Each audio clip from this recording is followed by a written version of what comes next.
Boa tarde. Vamos gravar aqui mais uma partezinha do nosso livro. Chama Adriana Soares.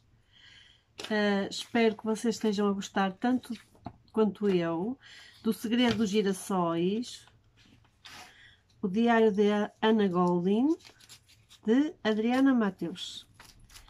Ok? Vamos lá continuar aqui. Olha lá. Onde é que isto está?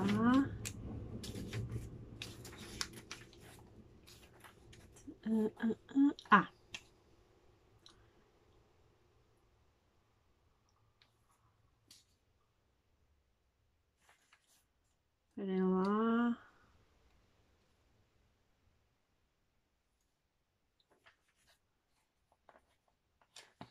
Aqui está. Vamos continuar então. Acusação séria equivalente à culpa. As mulheres podiam esperar qualquer coisa vinda de um homem que as desejasse. Por isso, a maioria vestia-se de forma austera e sem nenhuma vaidade aparente, pois qualquer indício de vaidade poderia levá-la a ser acusada de sedução demoníaca ou algo assim.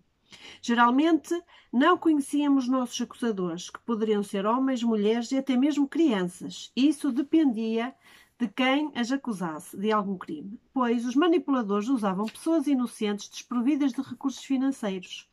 Do processo de acusação ao julgamento, seguindo até à execução, podia ser rápido ou não.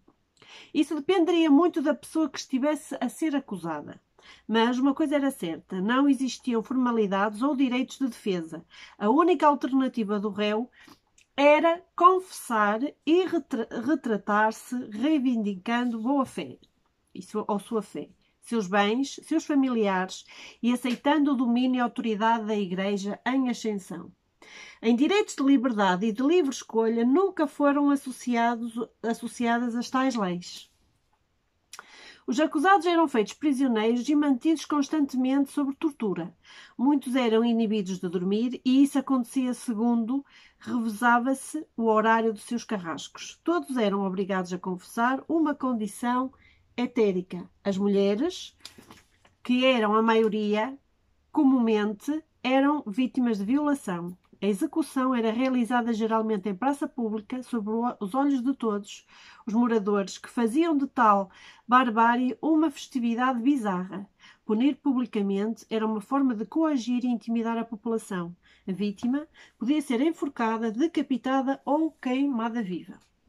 Entre as torturas, as mais usadas eram o tronco, a roda de despedaçamento, o berço de Judas, a dama de ferro, o garfo, as garras de gato, a pera, a máscara da vergonha, a cadeira das bruxas, o pêndulo e o esmaga-joelhos. Entre tantos outros instrumentos que, além de monstruosos, eram criativos, dependendo do carrasco a executar a sentença. Os métodos de execução também eram bastante variáveis, sendo os mais usados a guilhotina, o serrote, a espada, a forquilha do herege, o garrote, a gaiola suspensa, a submersão, a amputação, a cremação e o fura-bruxas, que nada mais era que uma faca falsa para enganar a população leiga. O fura-bruxas era a maior forma repulsiva e fraudulenta, pois tal faca de exame nunca perfurava coisa alguma. O que acontecia na realidade era que os carrascos cortavam a língua das vítimas e usavam o fura-bruxas ou atame falso para espetá-las perante a população leiga. Como a vítima não podia falar, pois estava sem língua, eles diziam a todos em alta voz: "Viram-na? Está possuída pelo demónio", e mediante tal espanto por parte da população, os acusadores aproveitavam-se para condenar a pobre vítima mutilada. O nascimento de uma criança também era motivo para que a Igreja intervisse, enviando um dos seus sacerdotes para examinar o rebento. Se na pobre e inocente criança houvesse algum tipo de sinal ou anomalia, imediatamente ela seria retirada de dentro da casa de seus pais e levada para dentro de um convento ou mosteiro, onde passaria o resto de sua infeliz vida, sendo observada e torturada pelos seus superiores. Procuravam também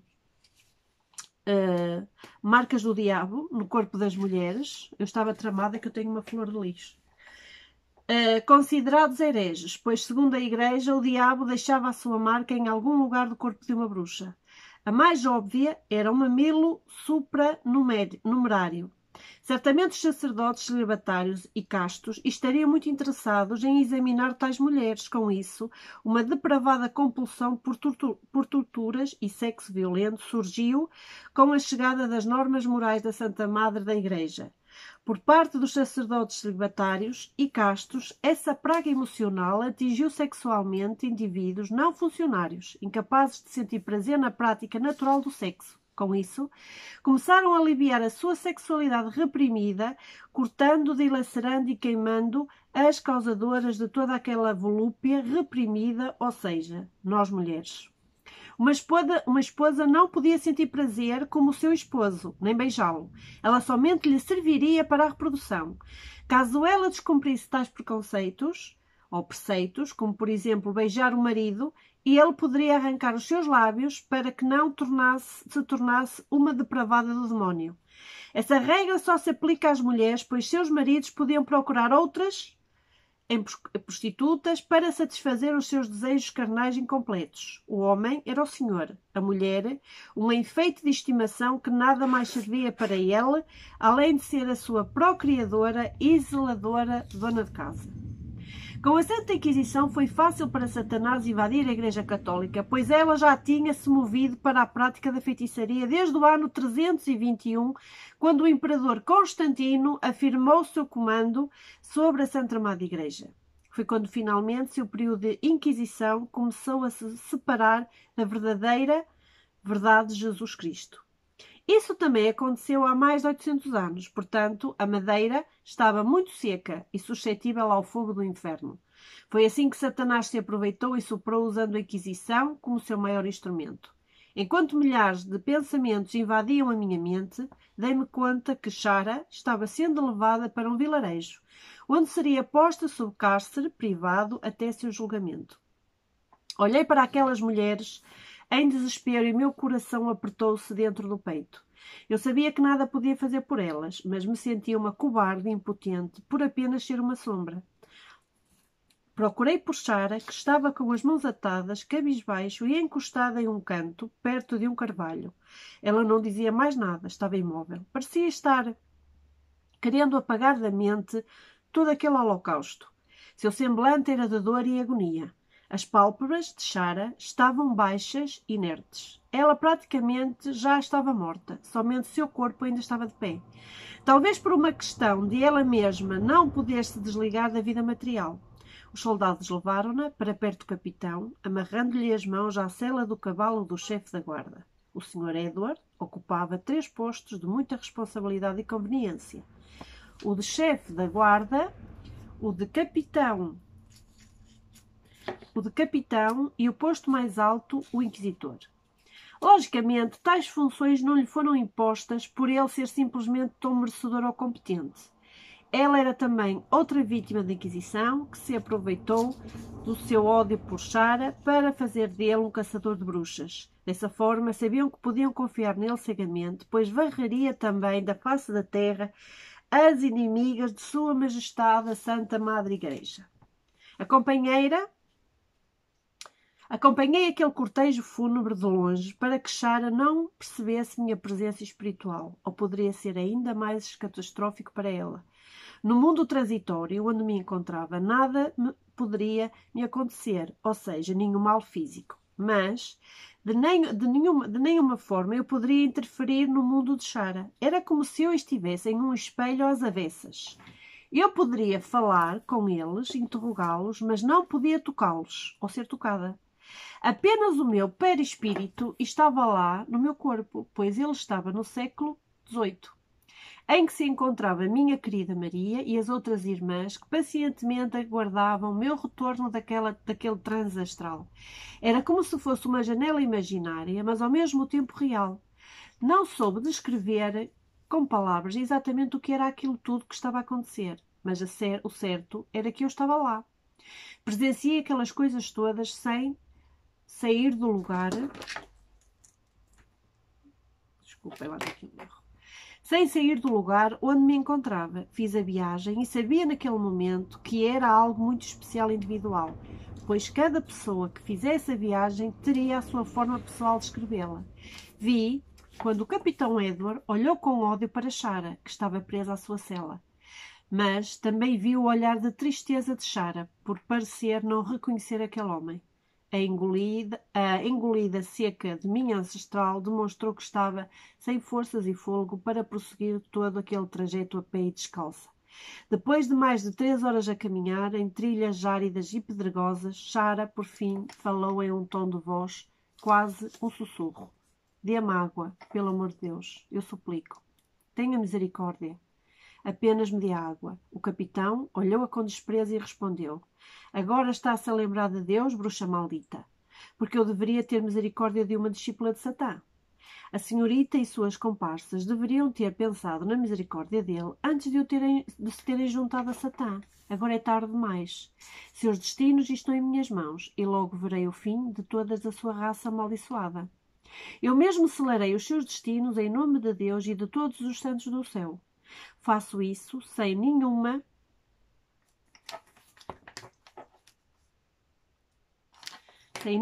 piedade, pois sei que todas são um caso perdido para a Santa Madre Igreja, levando em conta que o diabo já tomou conta de seus corpos e almas. Ao dizer tais palavras amargas, o capitão Edward olhou para Shara de tal forma que a desnudou apenas com o olhar. Eu poderia estar enganada, mas a meu ver ainda existia paixão por parte do capitão Edward em relação a Shara.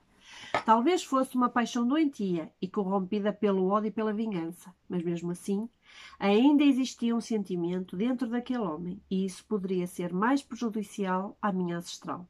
Shara, percebendo o olhar de lobo selvagem do capitão, tentou modificar o rumo que poderia tomar aquela conversa. Tirando forças de dentro de si, respondeu ainda num sussurro: Ninguém é dono do destino de ninguém. Capitão, nem do próprio. Embora essa fosse a sua vontade, mas é mesmo o Sr. Edward. Sempre quis controlar-me a qualquer preço. Nunca pensou que eu poderia fazer o que eu quisesse. Shara deu um sorriso triste, abaixando e sacudindo a cabeça negativamente. Depois olhou para ele, como que suplicando por socorro, e prosseguiu. Bastava que me pedisse. O senhor nunca soube o que é o amor de verdade, e pelo que vejo, nunca vai saber. Julgou-me pelos pecados de nossos pais. Eu era inocente, Sr. Edward, mas infelizmente não quis perceber isso. O seu ódio era tanto que o senhor não me deu sequer o direito à defesa. Eu não sabia de nada. Para mim, foi uma surpresa descobrir o envolvimento de nossos pais no passado. Mas de que adianta? O senhor está senil pela sede de vingança que ainda lhe persegue. Por Deus, Edward, como eu poderia saber tais coisas? Meus pais esconderam de mim toda aquela história. Eu juro por... Shara parecia querer dizer mais alguma coisa, mas deu outro rumo àquelas palavras que preferiram não sair da sua boca. Isso para mim foi uma incógnita, mas fiquei quieta observando minha ancestral desviar o assunto. O mais importante para você foi ver a sua vingança concretizada, já que se vingou do meu pai, tirando-lhe a vida. Já me fez pagar pelo pecado que ele fez no passado, conseguindo banir-me para o exílio, a viver longe da civilização. O que mais quer agora, Sr. Edward? O que mais ainda falta? Por favor, Sr. Edward, suplico em nome de Deus, a quem diz tanto amor. Pare agora, enquanto ainda lhe resta um pouco de civilidade. O senhor não sabe o que está a fazer e vai se arrepender amargamente. Acredite, sempre lhe fui fiel, mesmo no exílio. O capitão olhava para Shara com ódio mortal e parecia não ouvir o que dizia, mas Shara parecia decidida a fazê-lo voltar atrás, por algum motivo ainda oculto para mim. Então, ela continuou, enfraquecida e quase sem fôlego. Vejo dentro de sua alma, vejo uma grande infelicidade bem lá no fundo.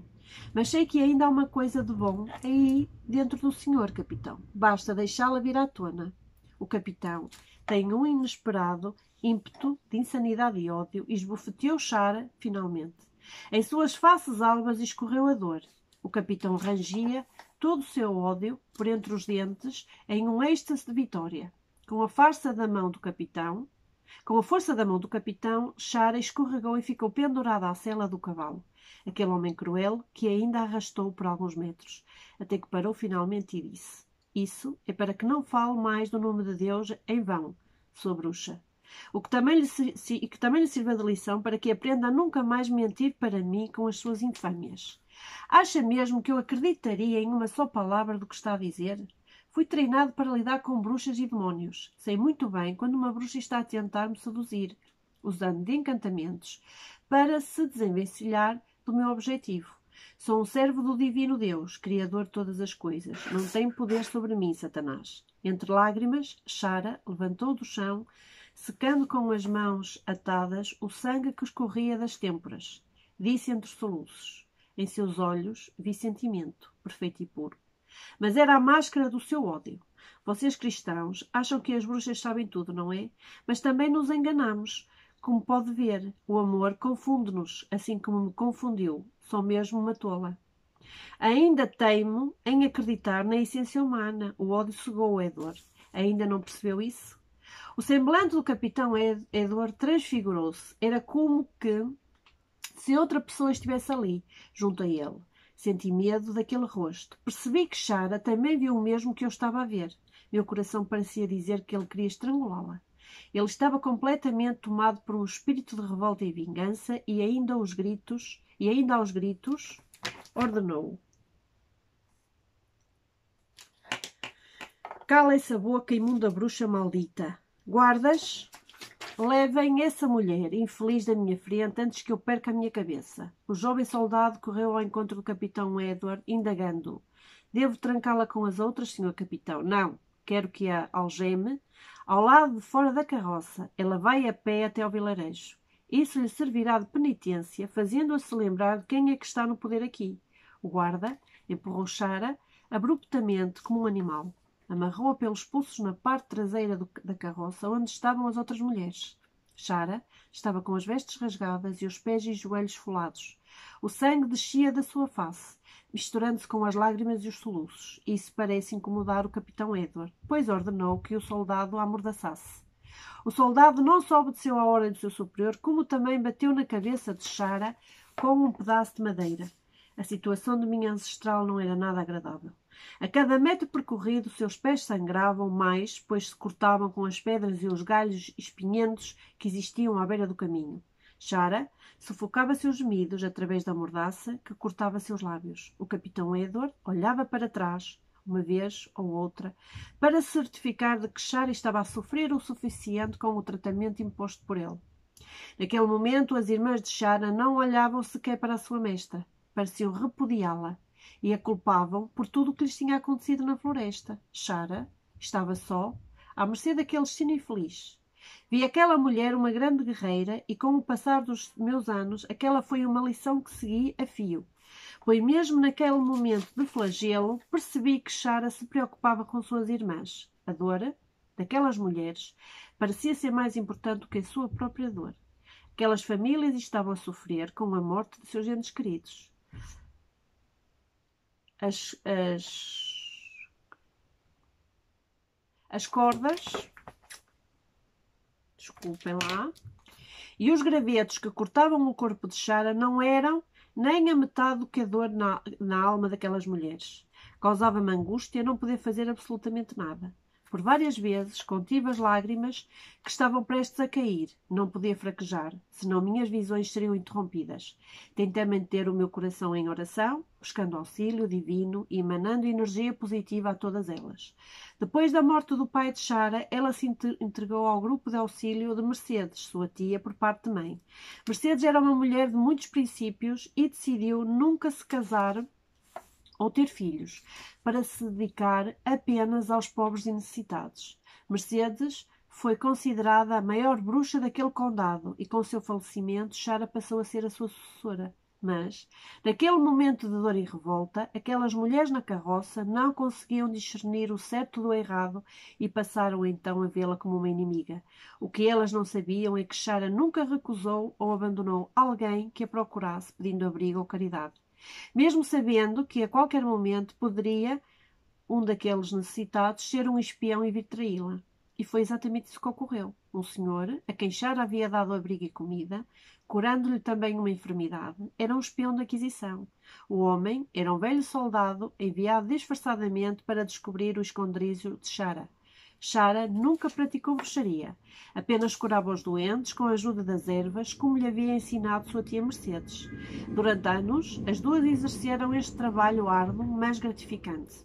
Em 3 anos, aquele pequeno grupo havia se tornado quase uma pequena vila, e a fama de Mercedes e Shara espalhou-se à revelia por todo o condado. Isso incomodou os aldeões, o rei e principalmente a igreja, que julgava estar perdendo muitos fiéis. Elas nunca precisavam ir à cidade e quase nada lhes faltava, pois de tudo a Mãe Terra produzia. Também contaram com a ajuda de alguns comerciantes que lhes vendiam sal e açúcar às escondidas. Os feitos das bruxas cresciam a cada dia. Com isso, os boatos e mexericos maldosos foram surgindo em torno de ambas, que passaram a ser perseguidas pela Inquisição, confundidas com as feiticeiras de Salem. Elas criam no mesmo Deus que ele. Sangravam com feridas e morriam como qualquer um, mas não eram vistas como parte da sociedade, eram vistas como a escória. A única coisa diferente entre aquelas mulheres e os demais era a forma simples e bela como levavam a vida. Não tinham culpa por terem nascido com um dom especial de ver e sentir coisas que não eram perceptíveis a olhos nus, mas a ignorância, o autoritarismo e o preconceito faziam com que se parecessem a monstros. Diante de uma população que, além de cega, era também fácil de ser corrompida. A política dominava, mas a corte foi totalmente dominada e induzida pela Igreja em ascensão, que fazia os monarcas assassinarem por todos os crimes e barbáries ditados por essa emissora de Satã. Todos estavam completamente cegos, ou em completo transe hipnótico, criado pelas falsas histórias dos inquisitores, das velhas beatas e adeptos das grandes leis ditadas pela Santa Amada Igreja. Na verdade, ninguém sabia quem emitia tais leis, mas elas chegavam à população em fração de segundos. Parecia que a maldade tinha asas, pernas, olhos e ouvidos. Qualquer mexerico era motivo para sermos perseguidos pelo povo fanático. Bastaria algum aldeão dizer ter visto fumaça na floresta para que a população em massa acreditasse ser alguém vítima de algum sacrifício de magia negra. Se um lobo matasse uma criança, com certeza foi devorado por nós, as megeras. Quando alguém quiser identificar uma bruxa, basta associá-la à natureza e tudo o que dela vier. Se for necessário, fazemos os nossos rituais, mas optamos, na maioria das vezes, por nunca fazê-los a não ser em caso de extrema necessidade. Nunca tomamos bebidas alcoólicas, de forma alguma usamos de sacrifícios de animais ou humanos, como contam as lendas. Nunca fomos adoradores do diabo. Criam esse mito em torno de nós com o pretexto para poder acusar-nos de crimes que nunca sequer pensámos em cometer. Deus nos deu um dom e cada um de nós o exercita em prol da humanidade. O dom da visão, o dom de falarmos com os espíritos, o dom da cura pelo toque das mãos ou pelas ervas, o dom de ver as coisas através das cartas e das xícaras de chá. Entre tantos outros dons, sempre usamos esses objetos como instrumentos de magia, mas isso não é uma regra, pois cada um de nós tinha o seu método pessoal de prever o futuro de um consulente. Deus era o nosso único mentor espiritual, mas também criamos em deuses e deusas considerados pagãos. Eram deuses cornudos e deusas aladas. Talvez por terem formas meio pitorescas e até mesmo bizarras, causavam repulsa e abominação aos leigos, que nada entendiam da nossa escolha religiosa. Nossos deuses tinham chifres, porque eram metade homem e metade animais, eram protetores das matas e da natureza, por isso nada tinha a ver com a magia negra, praticada às escondidas nos calabouços dos grandes palácios. Quem praticava tais abominações eram as feiticeiras, que, para manterem-se vivas, aliavam-se aos monarcas secretamente. Era como uma troca de favores bizarros. Alguns monarcas conseguiam seus benefícios e, em troca, mantinham-nas vivas enquanto lhes fosse conveniente, é claro. Interrompi meus pensamentos, pois os soldados pararam depois de quase 6 horas de trajeto.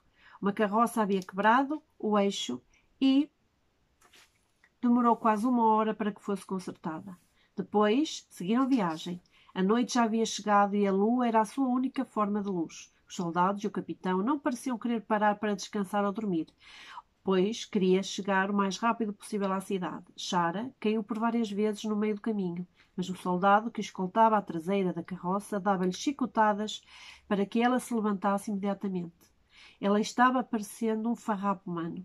O dia estava amanhecendo quando por fim chegaram ao vilarejo. O capitão Edward, ao descer do cavalo, fitou Shara demoradamente. Eu podia jurar que havia piedade naquele olhar, mas seria desejar demais de um soldado com carga de inquisitor. De repente, senti que Shara iria desmaiar. Deu-me certo pânico e desespero por nada poder fazer. Vi um homem gordo com uma peruca amarelada. Parecia ser um lorde. Ele veio ao encontro do capitão Edward e perguntou: Senhor, estes são os prisioneiros? Sim, senhor. Estas são as bruxas capturadas. E elas estão sob minha escolta até segunda ordem. E por que esta mulher está caída no chão, capitão? Quis saber o homem, percebendo que Shara não estava consciente. Deve ter desmaiado, senhor. Ao passarmos pela igreja, ela começou a passar mal. Bem, sabe vossa excelência que o demónio não aguenta o poder do nosso Senhor Deus. Sim, senhor capitão, sei bem como estas bruxas valem-se dos poderes de Satã, mas quero saber em detalhes o que houve com esta mulher, pois amanhã o bispo virá aqui pessoalmente para interrogá-la. Creio que o senhor já deve ter o relatório pronto em mão, capitão, ou melhor dizendo, senhor inquisidor. Capitão Edward deu um sorrisinho matreiro, como quem entendeu o que quis dizer o Lorde Del Soares. Em seguida, fez-lhe um cumprimento com a cabeça e seguiu em direção à prisão, onde ficaram Shara e as outras 35 prisioneiras. Muitas horas depois, Shara acordou, jogada ao chão de uma masmorra, assustada e meio sem noção, ainda de onde se encontrava. Suspirou aliviada por perceber que ainda estava viva. O lugar era muito escuro e sujo e cheirava à morte. Ela apertou os olhos, contou até 10 e lentamente abriu de novo. Com aquele estranho ritual, Shara pôde ver melhor no escuro. Então, percebeu que estava em uma masmorra cheia de ratos e com uma espécie de mina de água que escorria e molhava todo o ambiente. Shara entendeu que estava abandonada à mercê do destino que lhe impuseram. Sabia que, se não a julgassem logo, morreria de qualquer forma e ainda seria devorada pelos ratos. Não conseguindo conter o choro, caiu em prantos desconsolados. Shara urrou de ódio naquele momento, tentando demonstrar toda a sua decepção e o seu desespero por se sentir impotente. Um guarda, ao ouvir seus gritos, foi até à cela dela e jogou um pedaço de pão duro e água por debaixo da porta, dizendo: Come e beba, sua cadela imunda, pois se está urrando, deve ser de fome. Ao se retirar, empurrou uma vela acesa também por debaixo da porta da cela. Shara arrastou-se, tentando alcançar a vela. Então, viu-se acorrentada à parede com a vela, iluminou o recinto e pôde pegar o pedaço de pão e água, pois precisava manter-se forte. Depois de comer, deitou-se, encolhida a um canto, menos molhado, e tentou adormecer, mas foi em vão, pois os ratos passeavam de um lado para o outro, tentando se aproximar dela. Então Shara começou a orar, pedindo forças e paciência aos seus mentores espirituais. Em suas orações disse: Senhor, eu nunca fiz mal a ninguém, nunca matei, mas perdi a minha liberdade. Deus pôs-se de joelhos e prosseguiu: Peço, não me abandone, ó Mestre, nesta hora de sofrimento. Não me deixe pecar, rogando pragas em meus algores. Dê-me mansidão e sabedoria para que eu possa aprender e aceitar o meu destino com dignidade. Shara fechou os olhos e colocou-se em transe. Começou a fazer uma viagem naquele momento. Aproveitei o seu momento de silêncio e fui naquela viagem junto à minha ancestral. Sentei-me ao lado dela e fechei os olhos. Pedi aos mentores espirituais presentes que me permitissem ver o que Shara veria. Então, mais uma vez, como em um passo de mágica, eu estava em outro lugar. Estava dentro das lembranças da minha ancestral. Isso era fantástico e quase impossível de acontecer. Ninguém nunca havia ido tão longe. Poderia considerar-me uma pessoa de muita sorte. Shara estava em um tempo de 10 anos antes daquela tragédia acontecer. Seu coração estava com suas lembranças no capitão Edward. Ela estava feliz e parecia ser uma jovem bem-humorada. Era tão cheia de planos e o coração tão puro. E o olhar dos dois parecia ter cristais quando estavam juntos. Eu não conseguia, até aquele momento, até amanhã, entender porque duas pessoas que pareciam ter se amado tanto de uma hora para a outra passaram a se desprezar daquela forma. Eu estava translúcida naquela viagem. Nem mesmo como um fantasma, Shara poderia me ver. Então, pude estar bem junto dela. Eu me sentia meio morta, mas estava a adorar entender mais sobre a minha ancestral. Sabia que aquilo seria muito útil para mim no futuro. Shara seguiu-me mais à frente em sua viagem. Ela era muito poderosa e de muita experiência, pois em fração de segundos levou-me mais à frente ainda em seu passado. Fiquei admirada por perceber que poderíamos estar em tantos lugares ao mesmo tempo dentro do mundo astral. É incrível o que a mente consciente pode fazer quando temos domínio sobre ela. E vamos ficar por aqui. Já passamos os nossos 30 minutinhos. E segunda-feira, se Deus quiser, e nós também, porque Deus quer sempre, estamos aqui novamente. Na descrição do vídeo vou deixar o link para acederem à minha biblioteca e à minha livraria. Qualquer coisa, só têm que enviar através do Messenger da minha página uma mensagem e fico a aguardar. Beijinhos no coração, até segunda-feira.